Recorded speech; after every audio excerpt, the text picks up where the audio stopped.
আচ্ছা, সবাই বলে রোববার নাকি ছুটিবার, সবার নাকি রোববার ছুটি থাকে, কিন্তু আমাদের মতো গৃহিণীদের রোববার দিন ছুটি থাকে না। রোববার দিন সকালবেলা কাজ হচ্ছে, যত বিছানার চাদর, ডিউটির জামা প্যান্ট, স্কুলের ছেলের জামা প্যান্ট সমস্ত কিছু গরম জলে ভরভরিয়ে ভিজিয়ে কেচে মেলা। তারপর আবার কি, তারপর আসে ঘর ঝাড়াঝুড়ি, ঝেড়ে ঝুড়ে সমস্ত ধুলো ময়লা বের করে তারপর ঘষে মেজে পরিষ্কার করা। সাথে কিন্তু রান্না বান্না তো রয়েছে। হ্যাঁ, রান্না করতে আমার মন্দ লাগে না, রান্না করতে আমি খুবই ভালোবাসি, কিন্তু এই দেশি রান্নাতে বড্ড খাটালি, বুঝলে? এই কাটরে বাটরে ধৌড়ে বিশাল খাটালি।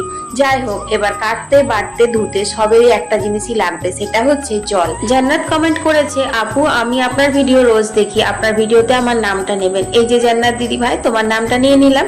পাখি ব্লগ কমেন্ট করেছে, দিদি ভাই তোমার রান্না বান্নার রেসিপিগুলো অনেক ভালো লাগে, আমিও মাঝের মধ্যে তোমার রান্নাগুলো দেখে বানাই। থ্যাংক ইউ পাখি, আমাকে এতটা ভালোবাসা দেওয়ার জন্য।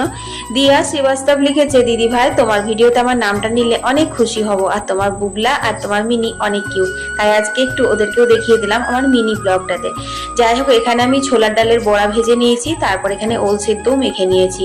ছোলার ডালের বড়াগুলো ছোলার ডাল, নুন, হলুদ, কাঁচা লঙ্কা, আদা দিয়ে বেটে নিয়েছিলাম, তারপর একটু কালো জিরে দিয়ে মচমচে করে ভেজে নিয়েছিলাম।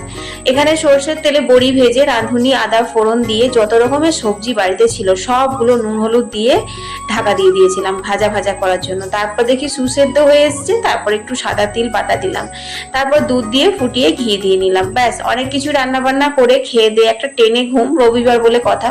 তারপর এখন সন্ধে দিয়ে নিচ্ছি, এইভাবেই কাটালাম রবিবারটা, বুঝলে?